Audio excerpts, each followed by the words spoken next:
오늘 새벽 함께 보실 하나님의 말씀은 출애굽기 28장입니다. 봉독은 36절만 합니다. 너는 또 순금으로 패를 만들어 도장을 새기는 법으로 그 위에 새기되 여호와께 성결이라 하고, 오늘 28장의 본문은 하나님이 제사장들을 준비시키는 장면이 가득 담겨져 있습니다. 특별히 제사장 중에서도 대제사장으로 부름을 받았던 아론과 관계되어진 내용들이 압도적으로 큰 비율을 차지하고 있는데, 아론의 의복에 있어서 굉장히 특별한 것은 아론의 이마에 다음과 같은 말씀이 적혀져 있는 겁니다. 오늘 36절이죠. 순금으로 패를 만들어 도장을 새기는 법으로 그 위에 새기되 여호와께 성결이라 하고, 아론의 이마에는 여호와께 성결이라는 말씀이 늘 보여져야만 했습니다. 대제사장으로 부름을 받은 아론이 얼마나 하나님 앞에 성결해야 하는지를 말씀하고 있는 동시에 일반 제사장들과 이스라엘 민족들이 아론을 볼 때면 늘 성결이라는 단어를 가장 먼저 만나도록 의도화시킨 것입니다. 다시 말해서 이 성결이라는 단어는 대제사장과 제사장, 그리고 제사장적 사명으로 부름을 받은 모든 이스라엘 백성들에게 있어서 그들의 영적 DNA와도 같은 요소였습니다.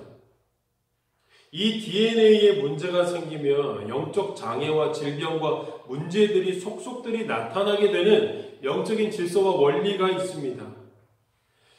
여러분, 성결은 성결이 돼 여호와께 성결입니다. 무슨 의미입니까? 성결은 여호와 하나님으로부터 나온다는 의미입니다. 자기 자신에게서 개발될 수 있는 것도 아니고, 세상 한복판에서 땅 파서 세상으로부터 얻어낼 수 있는 요소도 아니고, 여호와께 성결을 인정받는 것이 곧 성결의 핵심이라는 겁니다. 야고보서 3장을 보시면 성결에 대해서 야고보 지도자가 다음과 같이 소개합니다. 오직 위로부터 난 지혜는 첫째 성결하고, 하늘에 속한 지혜를 설명하는데 그 지혜의 가장 첫 번째를 성결이라고 말합니다. 그리고 그 성결은 땅에서부터 나온 것이 아니라 위로부터 나오는 거라고 소개하는 겁니다. 여러분, 이 부분을 꼭 기억하시길 바랍니다. 성결은 성결인데 메이드 인 하나님, 하나님이 만들어 놓으시지 않은 성결, 하나님으로부터 나온 성결이 아니면 전부 짝퉁 성결입니다. 여러분, 오직 메이드 인 하나님이라는 상표 등록이 되어 있어야 되는 성결이어야만 합니다. 베드로 사도는 교회와 성도의 존재적인 모습을 다음과 같이 유명한 구절로 잘 선포해 줬죠. 베드로전서 2장 9절입니다. 그러나 너희는 택하신 족속이요 왕같은 제사장들이요 거룩한 나라요 그의 소유가 된 백성이니. 베드로 사도가 봤을 때 교회와 성도를 소개함에 있어서 가장 먼저 소개되어져야 하는 말은 택하심을 받은 민족과 족속이라는 말이었습니다. 여러분, 왜냐하면 이 택하심이 없이는 그 어떤 것도 출발할 수 없기 때문입니다. 모든 시작과 출발이 하나님으로부터 시작되었다는 것을 가장 먼저 말할 필요가 있었기 때문에 택하심이라는 단어가 먼저 등장했습니다. 그리고 사도 베드로는 그 택하심을 말하자마자 서둘러서 그 다음으로 이어서 소개하는 말의 내용이 먼저 보니까 왕같은 제사장이라는 말의 내용이었습니다. 여러분, 이해되십니까? 성도와 교회는 하나님으로부터 택하심을 받았습니다. 그리고 곧장 소개되어져야 하는 것이 바로 제사장으로서의 부르심을 받은 존재들이다라는 말씀인 거예요. 제가 설교 시간에 한번 언급을 해드린 기억이 있습니다. 제사장이 가장 가치가 드러날 때가 언제입니까? 무엇을 위하여서 세우심을 받은 존재들입니까? 제사장은 하나님과 이스라엘 백성들 사이를 화목하게 해주는 화목 제사를 주도하는 사람으로 부름을 받은 존재들입니다. 여러분, 그래서 제사장은 하나님과 백성들을 화목하게 해주는 가교 역할을 해나갈 때 그 가치성이 인정받습니다.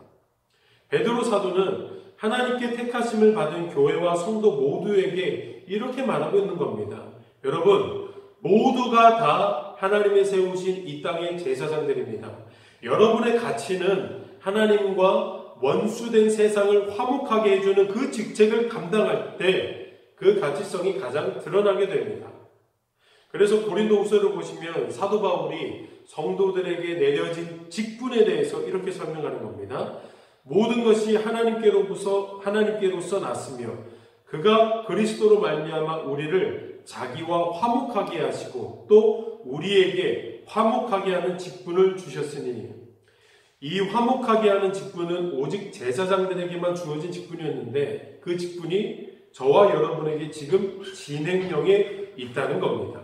그 사실을 잊어서는 안 된다고 사도가 지금 당부하고 있는 겁니다. 여러분, 제사장에게 있어서 그 이마를 가득 채울 만큼 중요한 말씀이 무엇이었는지 다시 한번 떠올려 보시기 바랍니다. 여호와께 성결이었습니다. 이 땅의 교회와 성도가 하나님과 세상 사람들의 중간 가교 지점에서 늘 머리와 이마에 인치고 있어야 하는 말씀은 성결, 곧 거룩이라는 것을 여러분 무섭게 기억하셔야 됩니다. 여러분, 이 성결과 거룩이 무너지게 되면 제사 자체가 쑥대밭이 되어버리는 겁니다. 그 제사장으로 인해서요.